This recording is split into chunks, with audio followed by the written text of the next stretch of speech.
Hello everyone and welcome back to the Frankie Sports channel, people.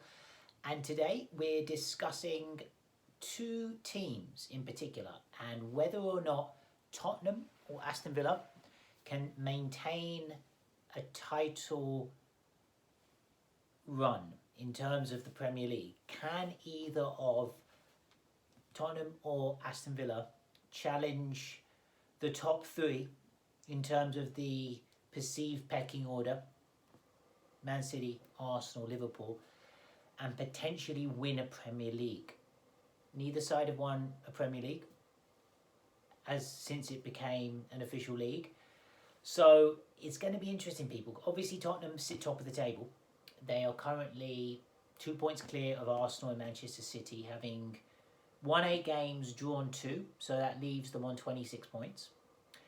And they have been very impressive, people. It is important to note this, that Postecoglou has very quickly made an impression on the team, created a tactical plan that the players understand, that they believe in, and that they can perform in a practical sense. So he's able to combine the theory of what he wants with the practical ability for the players to do it. So they're able to perform, it seems, what Postecoglou wants them to do. So they're looking very front foot, very attacking, and well balanced. So they've got obviously Sarr, Bissouma in midfield. They've got attacking flair from James Maddison and players who can put the ball in the back of the net really effectively. Son and even Kulusevski and Richarlison from the wide areas, Brennan Johnson, adding a little bit of attacking spark to them.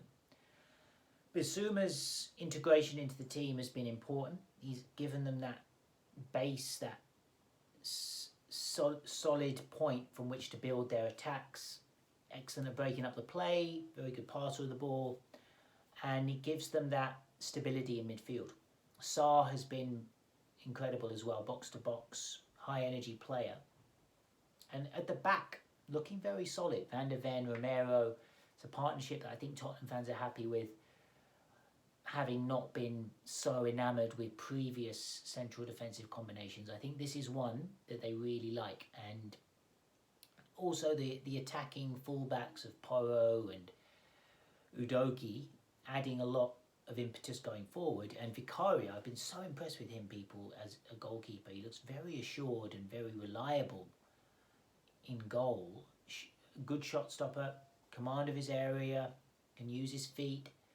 So Tottenham, on the surface of things, are looking really strong. And what they're doing really well is just playing quite a measured, calm manner. And it's almost, you get the feeling like Postecoglou saying to them, look, just play your football for 90 minutes, see where that leaves you at the end of it. In all likelihood, against most teams, you'll be good enough. And that has proved to be the case. Tottenham don't look like they're pushing the envelope too much, taking too many risks. They're playing within themselves, and as a result, they're picking up these points and they're accumulating these points. And these are noteworthy points, people. They can't be discredited. And at the end of the day, they all count. So come the final reckoning, it is essentially who accumulates the most points. And this is what Tottenham are doing really effectively at the moment. Now, obviously, we live in the world where we like to project ahead and look forward as to whether Tottenham can maintain this title charge. And my instinct, people, is they can actually. I genuinely feel like they can stay in the mix in that lead pack, certainly for the next 5 games. And all of a sudden that's 15 games played. Then the next 5 games, you're over halfway, you're at 20. It is a marathon, but what Tottenham are showing, people, is a professionalism and a repeatability. I feel like this formula, this method that Postecoglou is getting over, is a repeatable blueprint that they can use again and again to win football matches. And it doesn't look like they're exerting too much energy, emotionally or physically. It looks like it's quite clinical. It looks like it's all part of the plan. So makes me feel, people, like Tottenham definitely can win the league this year. So, Aston Villa. Also, people, I've been mightily impressed with Villa. I've got to say, I've been really enjoying watching them. They have so much speed and intensity and ferociousness when they attack. Matty Cash getting forward on the right really epitomises their all energy, all action style, and they've got players who are really combining well in the forward positions. Moussa Diaby, for me, has been one of the signings of the summer, and he's been incredible for Aston Villa this season. I love his guile, love his vision, I love the weight of his passing, the timing of his passing when he chooses to release it. He's got a wonderful understanding with Ollie Watkins, which is only going to get better. And Watkins is just in the form of his life, people. He really does seem to be embracing this responsibility, this sense of talismanic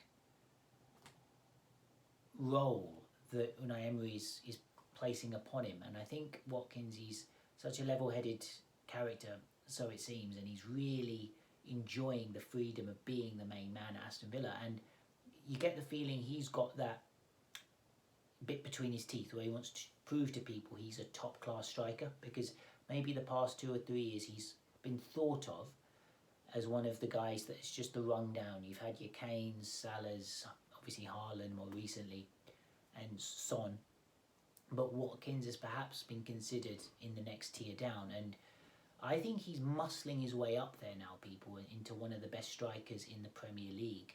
Obviously, you would say Haaland is out on his own at the moment in that area, Salah as well. But apart from that, people, you wouldn't say there are too many other forwards playing better than Ollie Watkins at the moment. And he is a massive reason why Villa can win, as is their midfield balance. They've got a wonderful chemistry and a sense of complementary styles going on. So you've got John McGinn, physical, no nonsense, bustling player. But that would also be to discredit the fact that he does have a solid technique and an eye for goal and a pass on him. So he's not just a grafter.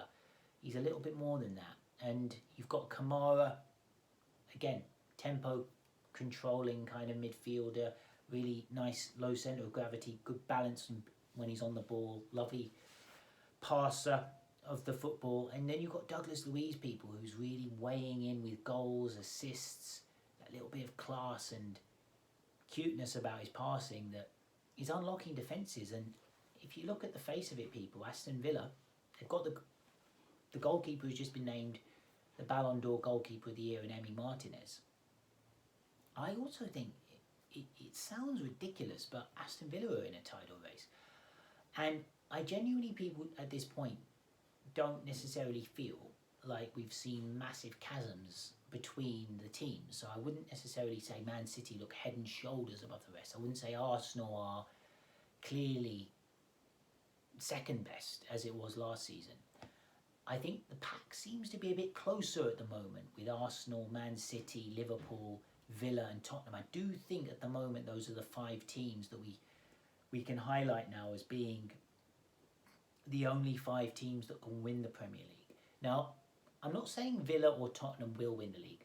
And for the record, they're not my predictions. I think Arsenal can win the league, and I think Man City. I think it'll be one of those two. I think Liverpool have a chance as well, but I don't think Tottenham and Villa are far behind in terms of a chance of winning the Premier League. I think they're in the mix, people, and need to be taken seriously. And it is credit to Postecoglou and Emery how well they're doing in their respective clubs. So I'm going to give you my top 5 prediction, people, as things stand. I'm going to go with Arsenal to win the league at the moment, Man City 2, Liverpool 3, and it's a toss-up, people, between Aston Villa and Tottenham. And it could well be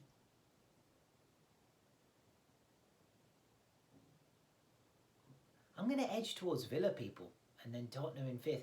I've just got this feeling about Aston Villa that there's something special happening, and they've got a real feel-good factor at the club. Emery's just got the Midas touch. He really is doing incredible things at Villa Park. And yeah, I've got Villa people in my top 4 now.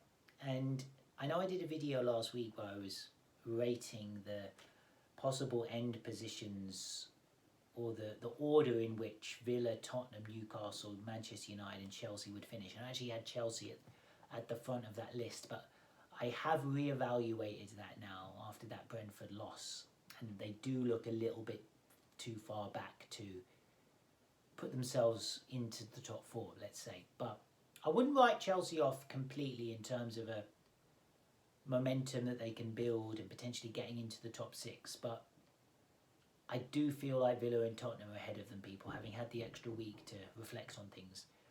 So that's how I see it, people. Aston Villa and Tottenham, both legitimate title contenders, but they still are the 4th and 5th favourites respectively.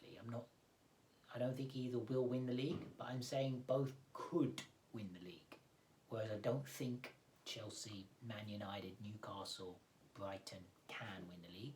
Villa and Tottenham could win the league. So that's how I see things, people. Let me know your comments, and loving the dialogue, people. Let's keep it coming, and we'll be back with more videos. Peace, love.